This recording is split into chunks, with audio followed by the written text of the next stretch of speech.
there's a lot. Is it? A lot of people do sentiment analysis. Okay, yes, exactly, that's exactly what they want. That was one of their main, but they're looking for some interns right now, so, That's cool. yeah. Is that whisper and some random vowels are missing, I assume? Yeah, you know, Whisper is like a very controversial site where you can tweet about, or you not tweet, but you can put comment out, contacts out there about certain issues that people would be a little controversial. That's how they are. Whisper is like a very, yeah, so. Whisper? Yeah, Whisper.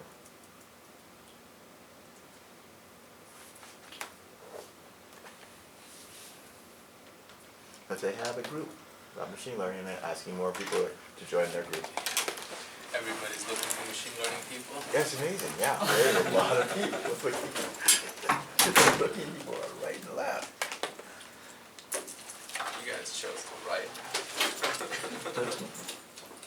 Now, are they willing to work with you, like spoon feed you? I mean, like, I know that's what happened. Companies? Like, yeah, companies.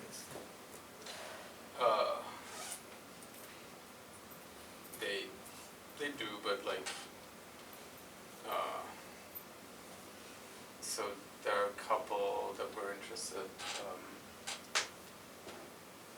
and I'm meeting one this afternoon, I guess, but there were, like, for example, there's this company called HireView.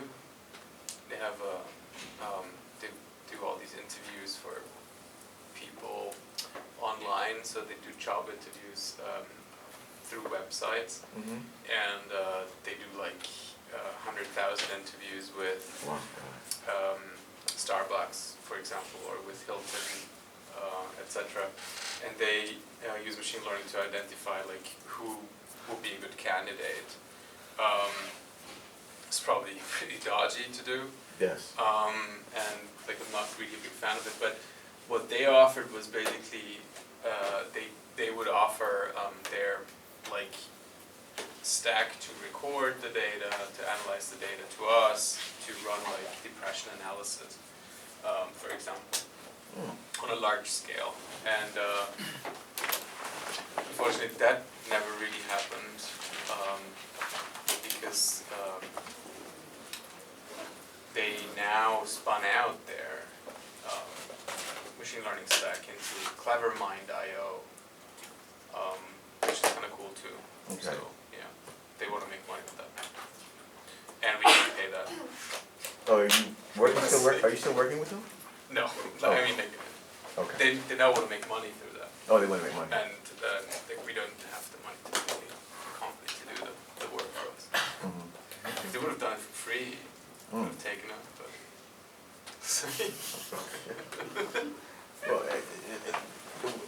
Well, could you call that research or just? No, I would have had to get a project together with them. Oh, I see. Which we're trying to do, but like that's not happening anytime soon. So, Okay. Oh yeah, AWS is hiring too. Machine learning. Yeah. Amazon is big on that. But Amazon is also weird about their culture, I think. You mean about their demographics, I mean their people, I mean. I mean, there are these articles sometimes about like Amabots and like you just Google Amabots, I guess. Okay. They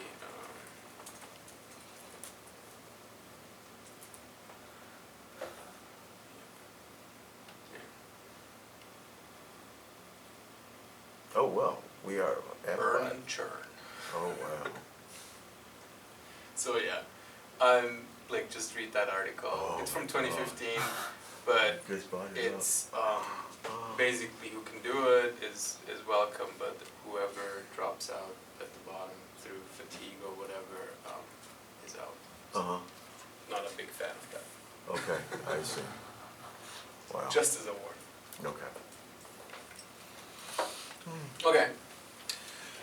Alright. If you have recorded that, don't put that anywhere. Okay, well, let's keep that along. That's, remember, this is all unlisted. No, one- but like, cut that out. Oh, you want to cut it out? Okay, then cut it out. Okay, I'll cut it out. Alright, okay, so we talked about, like how we can utilize information from multiple sources to infer certain concepts through what we call information fusion or decision fusion. And the terms, for example, like information fusion, where you would combine information from multiple sources, can be interpreted as, like, for example, like stacking features onto each other. So like just combining input from different modalities into one vector. That one's also called early fusion. And then the other extreme of the fusion techniques to combine information at this point here would be to conduct decision fusion, which implies already that something has already been decided on for multiple of these streams, and you would then combine or like merge the opinions of multiple classifiers to make a decision at the end. And so this, the reason why we're doing this, and I would just like to highlight this again because it's actually quite useful. However, we're going to get to that a little bit later today. There's also like associated with some difficulties and some tricks. But what the opportunity in a sense is that we are, if we're utilizing multiple data sources, we can disambiguate tricky decisions and uncertain decisions better. We can fill in the gaps. We can like understand the context better and like merge information to make a more robust decision. In addition, you could imagine that measuring one and the same thing through multiple independent sensors gives you a more robust assessment. And in this case, one and the same thing will be kind of like the human user behavior, but you could imagine also if you want to measure the weather and predict the weather and what's going to happen next, you don't just want to measure humidity, but you also want to measure temperature, wind direction, etc. So these are all different sensors, and so if you fuse those, this information from these multiple sensors, then you can make a better assessment of what is going on. So that would be also considered multimodal fusion. Then you could also make an analogy here towards like an individual's health, physical health. So you could do like radio scans, so X-rays, fMRIs, blood samples, and then you could have them also do some physical exercises. Like I've seen presentation last week where the doctors assessed the performance of patients by having them just stand up and sit into a chair, in another chair, and then stand up again and sit back into the original chair. And based off of like the dynamics and the fluidity of the behavior, the movement, they could assess the well-being or the current status and the need for additional support through healthcare providers, etc. So yeah. In addition, like additional information to make a better assessment has all these great opportunities, and it might help you also better understand the dynamics that are going on. As an example, we use the audiovisual speech recognition, which is not necessarily a successful one, and we talked about this briefly at the end of last lecture as well, but we talked about the fact that in order to make a better assessment through the fusion of multiple information sources, you actually don't want to exactly measure one and the same thing. So like just having multiple temperature sensors for the weather prediction doesn't help you that much. It might convert you on a better like a more truthful real temperature, because like every sensor has a little bit of a bias, and maybe these biases are different, so you would have that you could look at the mean value of all the temperature sensors that you have access to, but they actually kind of measure one and the same thing. And in order for the sensors to teach, or for the classification to improve with multiple sources, then the data that comes in needs to be diverse. And so the diversity starts at the features, but it also could be, so this would require us to have diversity in the features for the early fusion, but it could also happen that we want to basically also have diversity in the classifiers. And in this example, you have a classifier for each data channel separately, okay? But you could imagine to have 4 classifiers that just look at the voice signal as well. And if you manage somehow to make these classifiers diverse enough, you can still improve on your performance if you just have the voice as an input. So that is another way of approaching this. And actually, I'm going to talk a little bit about that for and some of those. Like if you remember, some of the approaches that we talked about briefly were multi-view learning, so you can have different views on the same data set. But then also we talked about boosting, bagging, and cascading, and where every classifier kind of gets to see a different part of the data set. And through that process, they learn to be more and more diverse so that they can make better assessments. All right. The idea in a nutshell is basically through classifier fusion and through multimodal fusion, we try to improve on the local minima that a single classifier can achieve. All right. So then we talked at length about diversity. We want to we want to achieve 2 goals. So we want to maximize individual accuracies of separate classifiers, or when we conduct the late fusion, but also we want to have diversity among them. So oftentimes it doesn't make sense if you train every single classifier on the same data set and you show them exactly the same number of training samples so that they can get really good at classifying themselves, right? And you can imagine if you have an ensemble or like a group of classifiers that you use to like basically learn a certain task, you don't want to make them too strong either. Like if you have very deep neural networks and you like train 10 of them on the same data set, all of them might actually be exactly the same at the end, or they might actually have about the same performance. And the biggest problem will be that they likely have learned the same thing. And so that you can't really learn from the different data sources anymore. So you want to have good individual accuracies, but also diversity. And then we talked about like how to achieve diversity. We said like you can achieve diversity if you just have the same input source. So this could be audio here, this could be audio in this case, this could be audio in this case.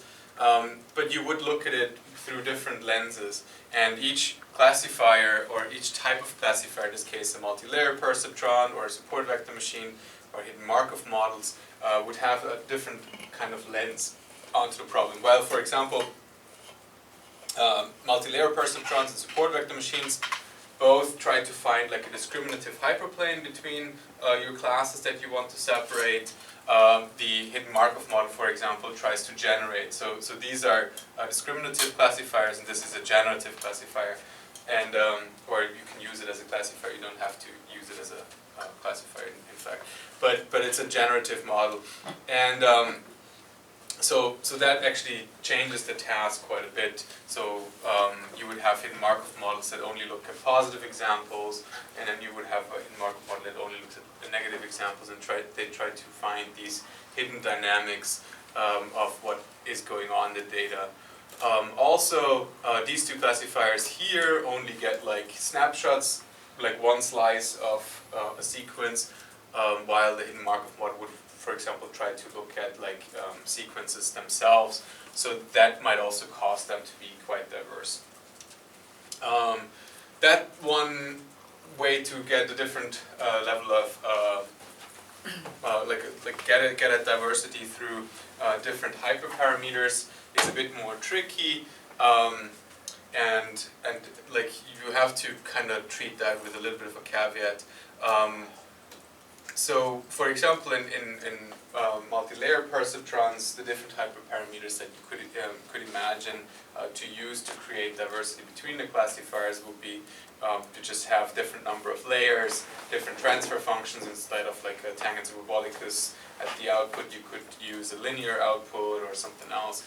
So that could create diversity, but it might be a bit more tricky to actually find a good set of diverse classifiers. So treat this one with a little bit of caution. Then we said that different input representations actually allow you to learn a diverse set of classifiers. In this case, is the most extreme case where you would have actually data from 3 completely independent and different sources, like video input, audio input, physiological data for the assessment of human behavior. Or as I mentioned, for the weather channel or weather prediction, you could use temperature, wind, and humidity and stuff like that. Even though they're not entirely independent from each other, they're quite diverse. And also, obviously, as we said, video and audio, for example, are not completely independent either. Neither is video and physiological information, because if somebody's face looks angry, their physiology changes as well.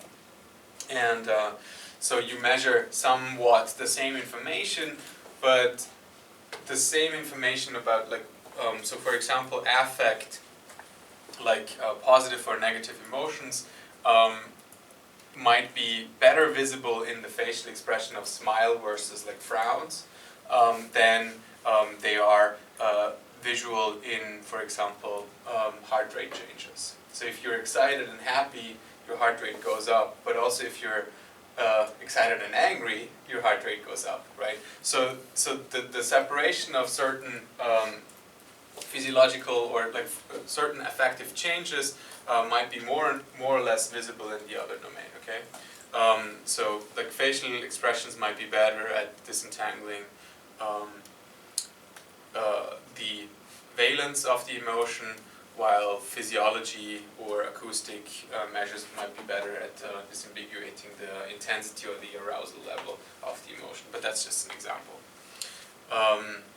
Okay, but then we also said that you can have a different kind of input, or you can have different representations that go into the classifiers also through one and the same modality. So you could only have, for example, access to the visual domain or visual modality, but you can extract different types of features from the same modality. So, for example, here we say we can extract shape features, texture features, and color features. While they are coming from the same data source, they are quite different in their representation. Might even have different number of dimensions, and we could train classifiers that only get access to one of the types of data sources. So this is kind of like a pre-processing step that you have to do before you run your ensemble machine learning classifiers. So that would be like you get your data, you pre-process the data, you extract different types of features, and then you use each type of features to go into a separate classifier, and then you would, at the end, make the decision through majority voting, for example. The other option, obviously, also is to kind of concatenate all of these feature sets and then put that into one larger classifier as well. So that's another option, obviously. Okay. Another way to do this also is kind of like if you have a large set of features, you can also randomly just take a bunch of features that go into one classifier and a bunch of other features go into another classifier. You can randomly create these views as well if you wanted to. Alright, Then we talked about creating diversity through different types of training sets. There are multiple approaches to this. So one way would be to randomly choose different types of subsets for your training. So each classifier here, and in this case these classifiers are called base learners because they're pretty simple, or should be pretty simple, and make like rough decisions so that there is enough to work on with the following classifiers.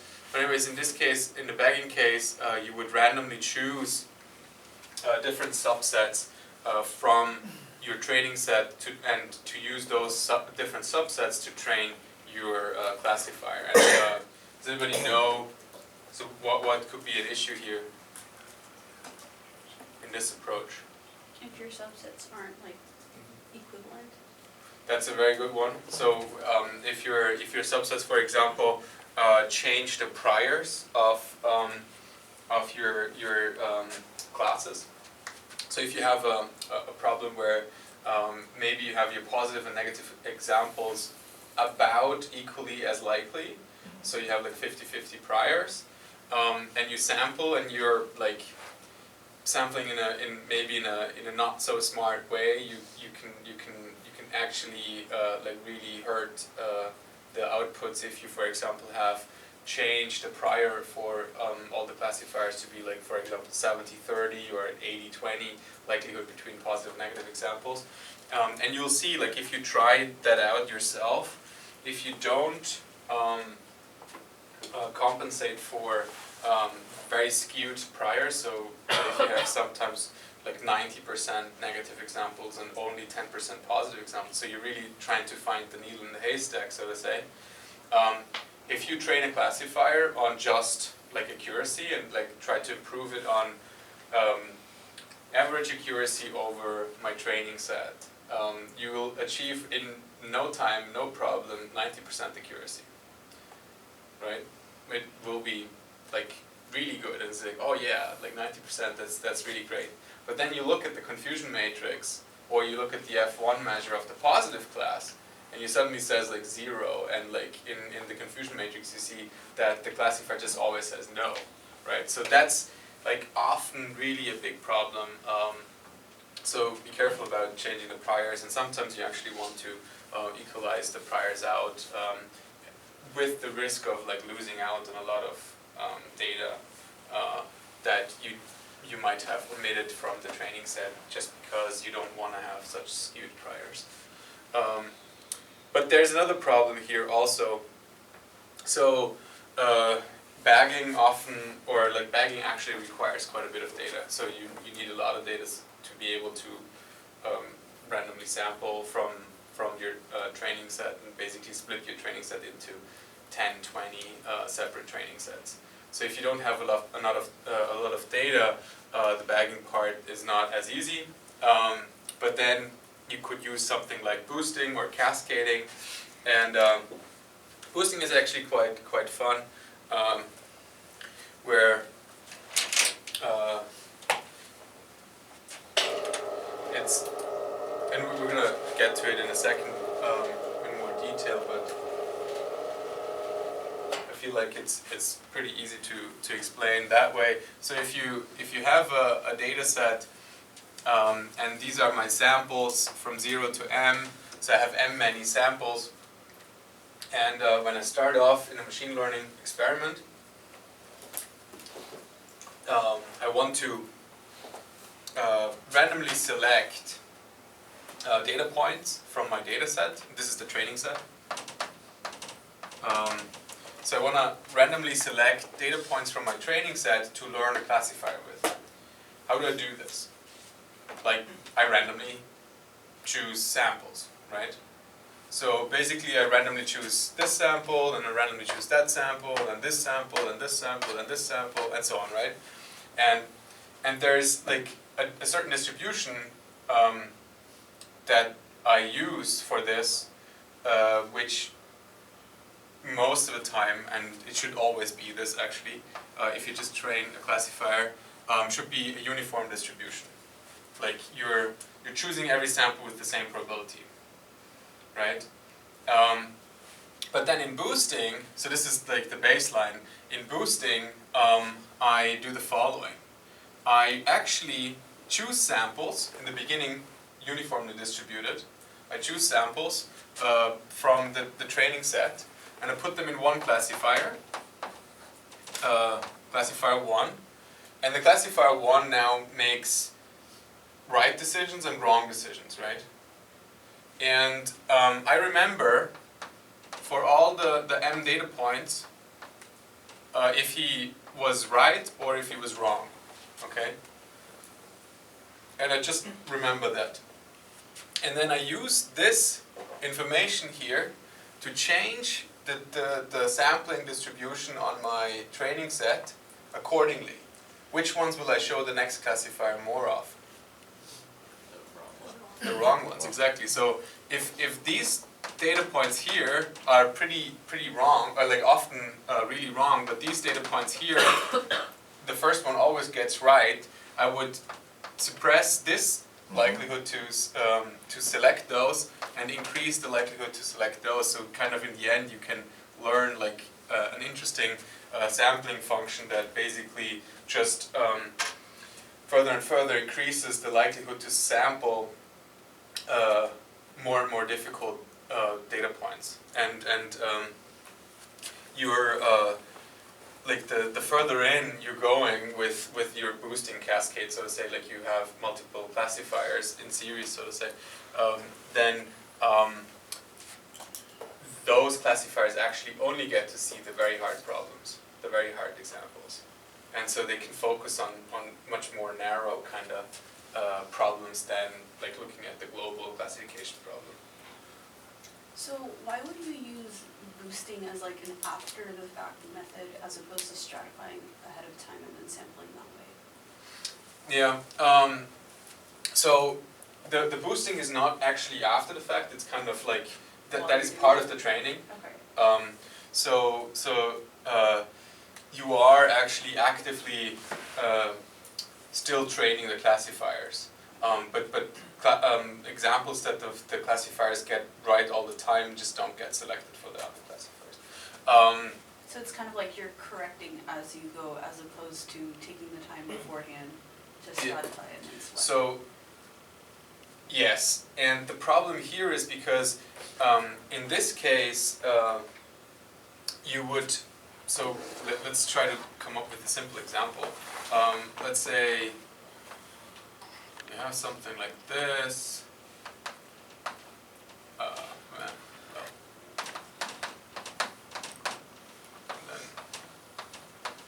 And so there are these data points that are kind of like on like extreme sides, but then there are and so it will be fairly easy for a classifier right away, and there might be a lot more of these guys here. It might be fairly easy for a classifier to right away learn this, right? So that's fairly easy, but then it might be really hard to actually learn like a more complex function like that, okay? Where you don't make these two mistakes. But in boosting, usually your classifiers are not very complex, so they couldn't learn like a very complex separation hyperplane. You don't want them to overfit and stuff like that. But then what you do change is kind of like the focal point of each classifier. So like in normal classification, you have the classifier look at the entire input space, right? But if you suppress the easy examples enough for one classifier, like that might be later in like the cascade, if you suppress that enough, that classifier basically changes its focal point onto just this space here, and then if you blow up this space, it's like this, and now it might be actually very easy to learn a separation in that space. So it kind of like it forces it to only think about one space and figure out one piece of the puzzle at a time. Right. Okay. Yeah. And you don't just want to have, obviously then, because like if that classifier, and in this example it doesn't work really well, but like if that classifier then learns this function here, right? But there might be some more of these guys down here, you don't want to use them only as like the global classifier, right? But because they have only vision of a small subset, but you would use them as an ensemble, as a group of classifiers. That's kind of the idea. Is this kind of similar to like decision trees, or? Yeah, kind of. You're kind of like moving down. Yeah, you're splitting up your yeah. And then in cascading, the difference now is just instead of like changing the distribution and the likelihood of pulling the easy examples, you can still pull the ones that the previous classifiers were correct about. But in cascading, you actually give the classifier, the next classifier in the loop, like all the data points that the previous one was uncertain about. So they're very strictly linked to each other. So there's no escaping. The next classifier will always get all the data points that the previous one was uncertain about, and there's no and all the data points that the previous one was certain about will be removed immediately. While in boosting, there's kind of like a soft removal. You can still see those, but in cascading, that removal is hard. It's like boom, that part is cut off. Now this guy only sees the ones that the previous one was uncertain about. Then boom, you split off another chunk, and it's very similar to actually the idea behind the two decision trees, to kind of like split or divide and conquer your space. Yeah, and so like the base learners, as I mentioned, in these boosting, bagging, etc., they are often chosen because they're pretty simple, and they could be, for example, very shallow decision trees with just like one or two decision nodes. That one is a good one, and then so each learner does not need to be optimized in the entire input space. However, they need to be diverse.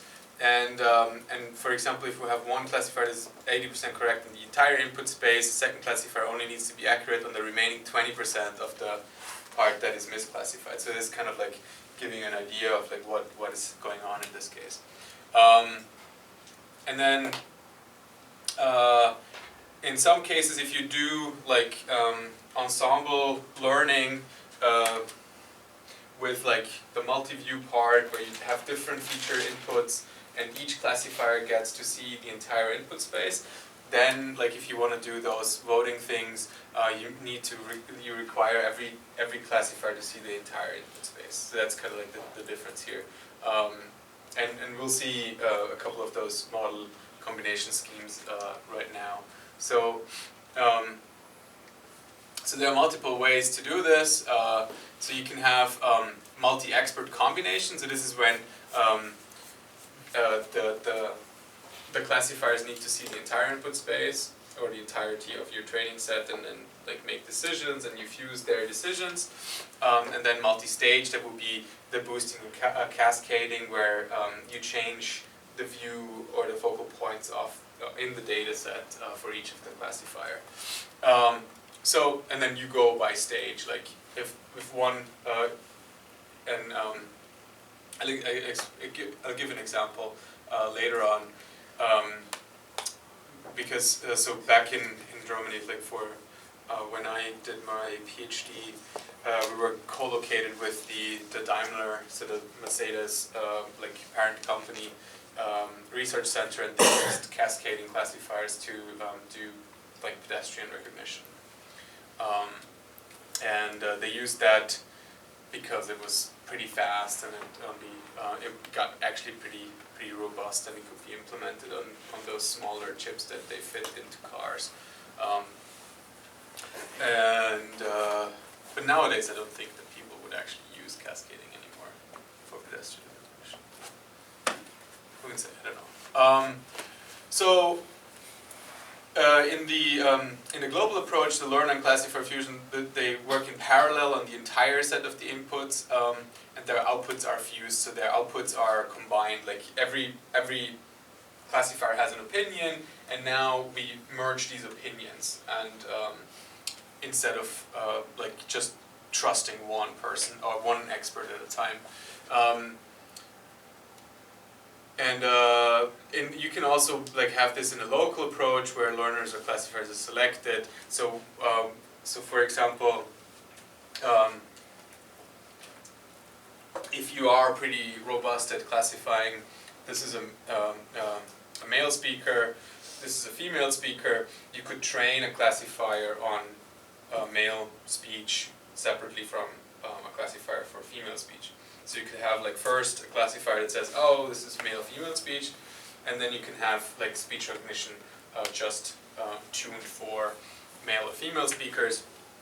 And you could imagine like this to also go down into like different accents and so on. So it might make it easier for classifiers to just need to respond to certain parts. Then this kind of like we talked about a little already, so multi-stage. It's a serial approach where you only train on instances for which the previous classifier is not accurate enough or not certain about enough. Okay.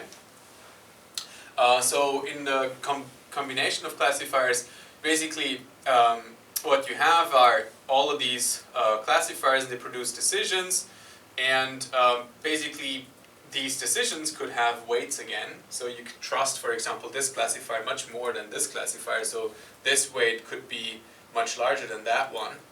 And then you just compute a weighted sum here, and whatever you want to do after that, and decide like, okay, I want to do the following.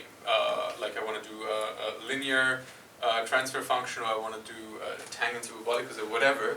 But so you get the idea that this is actually, and again, a perceptron or something like that, right? It's very similar to that. So what does that mean? That also means that this part, this fusion part, can also be learned, right? So you can learn these weights, but you can also just set them by yourself. Like you can say, oh, I do trust this one more because in the global input this one does 80% correct and this one only does 45% correct. But you would hope that they're separate, like they have diverse opinions so that the fusion actually could improve. Okay? So I hope that makes sense. So like this f function here, which in this case is just a weighted sum, it could be considered as a classifier as well. And in this case, all the classifiers observe the same input, so this is kind of like this global stacking or global voting scheme.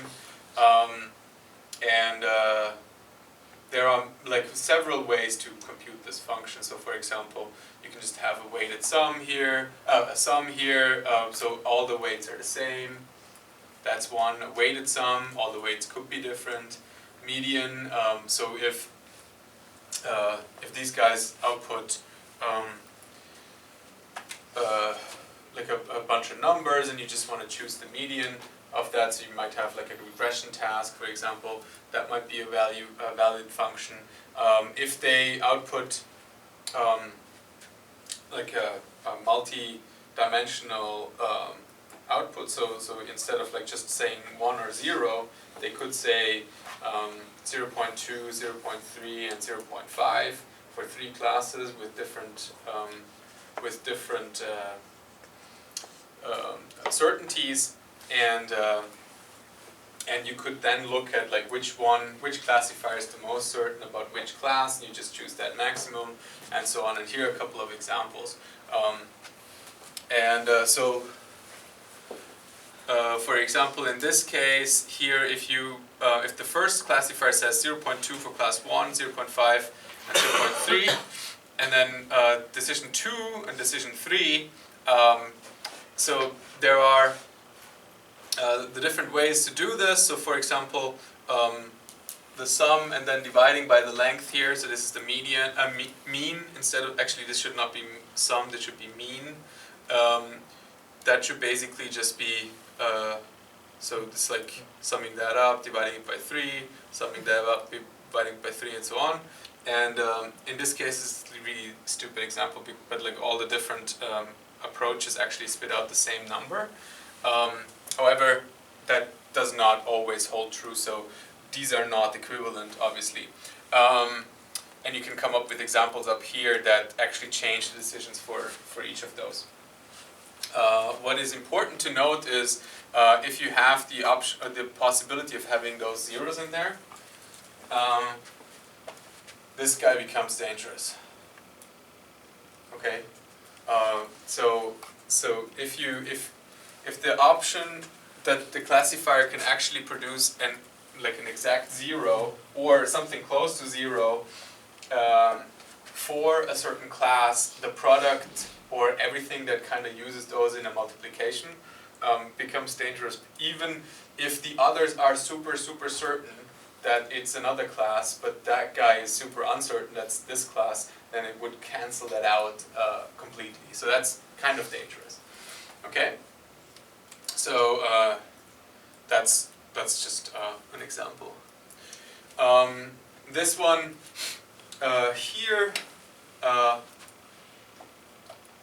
don't know if I talked about this, but basically this was this is from one of my papers on laughter recognition, and we use like a 360-degree view of a scene and the audio of a scene to identify if the group is laughing or not.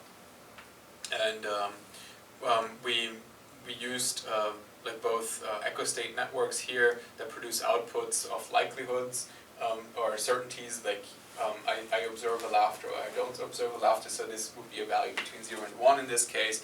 And we just basically summed it up and added a gate and said, like, okay, if it's greater than 0.5, say it's a laughter. If it's lower than 0.5, say it's not a laughter. And then you could do that over time as well. Couple of things that need to be noted here. So this one, for example, was sampling at 100 hertz, while this one was sampling at maybe 30 hertz at best. Like video usually is recorded at 30 hertz. But if you want to like have features that go over multiple frames, you lose even on the 30 frames. So a couple of things that happen is obviously that these two are like these two classifiers are not producing samples in sync. So you have to come up with a couple of tricks to, for example, remember this like output for several turns, and or like make this clock tick slower, so to say, than that clock, or you combine the information over multiple frames in this guy, and then you combine the information here, so that's kind of like temporal plus multimodal fusion and so on, but we'll talk about this in a little bit.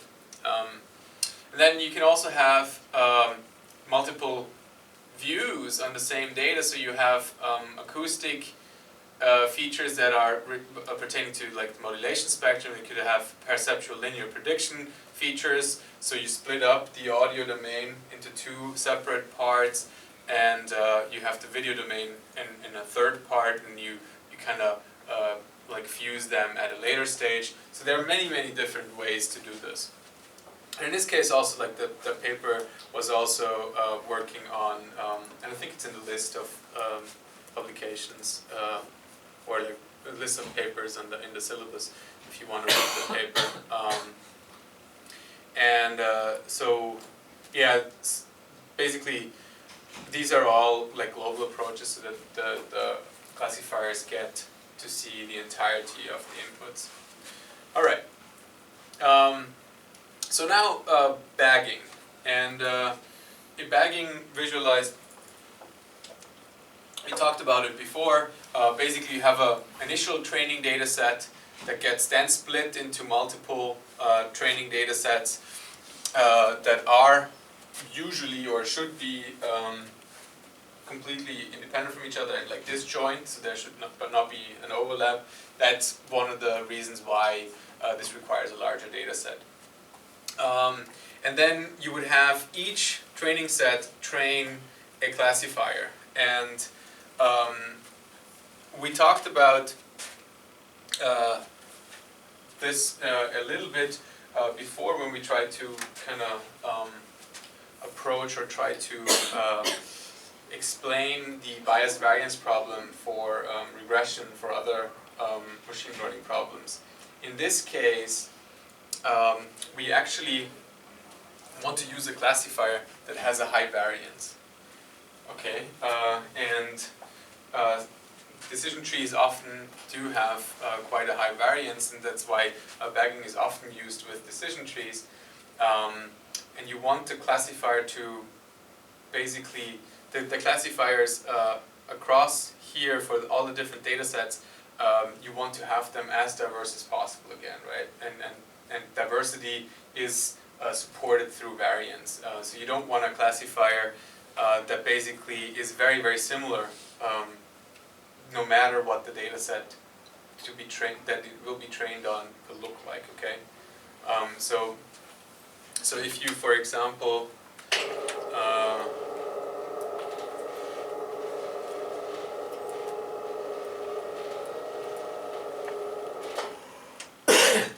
if you have a problem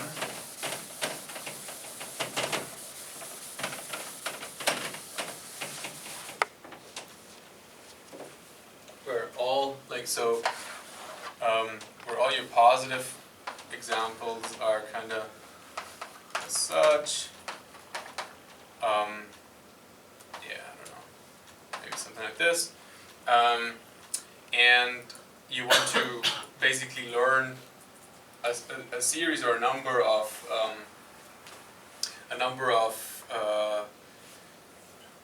let's say support vector machines or multi-layer perceptrons or something like that, okay? And you would train it on this data set, so this is the entire data set, you would find something that goes through here, right? If I give it only a subset of the data points and I say I remove this guy, I remove that guy, I remove this guy, and I remove this guy, well, the MLP or the multi-layer perceptron or the support vector machine would still learn something like this. So it's very similar still, right? But if for and then you can like put those back in, but then remove this guy or this guy, and so even if you have different views onto your data set, the outputs or the learned separation hyperplane for those more robust models like MLP or a support vector machine, they will be very similar. They might like wiggle around a little bit, but in the case of this bagging, you want them to be very different from each other. You want to actually have them quite different opinions on the data set, okay? It's because you want to learn from multiple views. So what you want here is not a classifier that always says the same thing, no matter what the type of data really looks like, and you're not removing everything. You have like still your class separation somewhat present in these data sets, right? So these data sets are similar because they're like randomly chosen from here, but not the same, but you want your classifiers to have very different opinions across. And so that's why you would want to use an unstable algorithm actually. This doesn't really hold all the time. And yeah, so you want to do mostly decision trees. And yeah, and so for classification, what you do, for example, you just like take the mean or the most support for a certain classifier as your output here, or like the regression, like mean, median value, etc. Okay, let's take a break and then go